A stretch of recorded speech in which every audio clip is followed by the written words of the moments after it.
হোলির সন্ধ্যা রাতে উদয়পুর রাধাকিশোরপুর থানা ও গোমতী জেলা পুলিশ সুপার, অতিরিক্ত পুলিশ সুপার এবং মহকুমা পুলিশ আধিকারিক সহ পুলিশের বড় একটি অভিযান করা হয় উদয়পুর শহর লাগোয়া ১ নং ফুলকুমারী ক্যানেল চৌমুহনীস্থিত পিন্টু দাস ও ড্রপগেট এলাকার মদ ব্যবসায়ী জয়ন্ত করের দোকানে।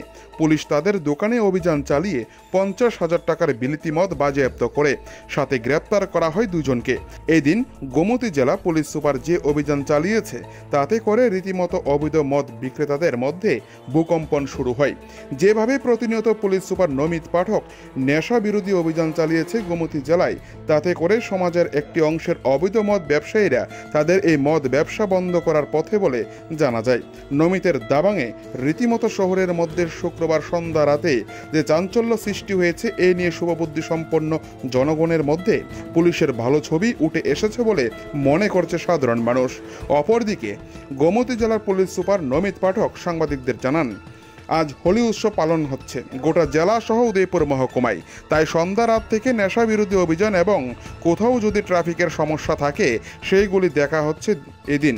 বিশেষভাবে এদিন পুলিশ সুপার আবেদন রাখেন সাধারণ মানুষের উদ্দেশ্যে, আগামীকাল অর্থাৎ শনিবার রয়েছে হোলি উৎসব উপলক্ষে পুজো বিভিন্ন জায়গায়, তাই দ্বিচক্র যান চালকদেরকে নিশ্চয়ই হেমলেট পরিধান করে বের হওয়ার জন্য নির্দেশ দেন জেলা পুলিশ সুপার। এদিন যেভাবে পুলিশের তৎপরতা দেখা গিয়েছে তা খুবই প্রশংসার যোগ্য মনে করছে সাধারণ মানুষ। উদয়পুর থেকে নিজস্ব প্রতিনিধির রিপোর্ট, টিভি 100 বাংলা। সন্ধ্যা রাতে মদ বিরোধী অভিযান কোথায় করলেন এবং কতজন এখনো পর্যন্ত আটক হয়েছে? এই সন্ধ্যায় আমরা হোলিকে লক্ষ্য করে একটি ইলিগাল রেড কন্ট্যাক্ট করি। আমাদের আকিপুর পিএসের অফিসাররা এই রেডে কন্ট্যাক্ট করে। তো উদয়পুরে ড্রপগেট এলাকা থেকে জয়ন্ত কর নামক একজন ব্যক্তি এবং ফুলকুমারী থেকে রিঙ্কু পাল নামক পিন্টু দাস নামক একজন ব্যক্তিকে আটক করা হয়। তাদের পরিশ্রম থেকে total 135 bottles of foreign liquor seize করা হয়েছে। বাজার মূল্য কত হবে স্যার এখন পর্যন্ত? এটা বাজার মূল্যে অ্যাপ্রক্স 50,000। কত বোতল উদ্ধার করেছে? 135। স্যার সেটা কি কোনো দোকান থেকে করা হয়েছে না কোনো হাউস থেকে? ওদের যে দোকান রয়েছে ওই দোকান থেকে করা হয়েছে।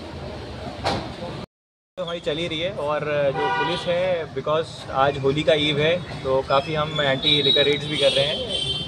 और इसके अलावा कल होली है, उसके अलावा जो है कल पूजा भी है होदा की, तो उसका अरेंजमेंट हम देखने आए थे जो मूवमेंट होगा, ताकि यातायात में भी कोई परेशानी ना आए, इसलिए हमने पूरा जो है फील्ड में विज़िट किया है। इसके अलावा ट्रैफिक का भी हम देख रहे हैं कि कल कैसे ट्रैफिक को मैनेज करना है, क्योंकि कई लोग ग्राउंड पे होंगे। तो आपके माध्यम से हम ये बोलना चाहेंगे कि जो लोग भी बाहर निकलें, पहली बात है कि वो हमेशा हेलमेट पहन के, अगर जो बाइक चला रहे हैं तो हेलमेट पहन के निकलें, और जो स्पीड में नियंत्रण रखिए। तो thank you and wishing you happy Holi.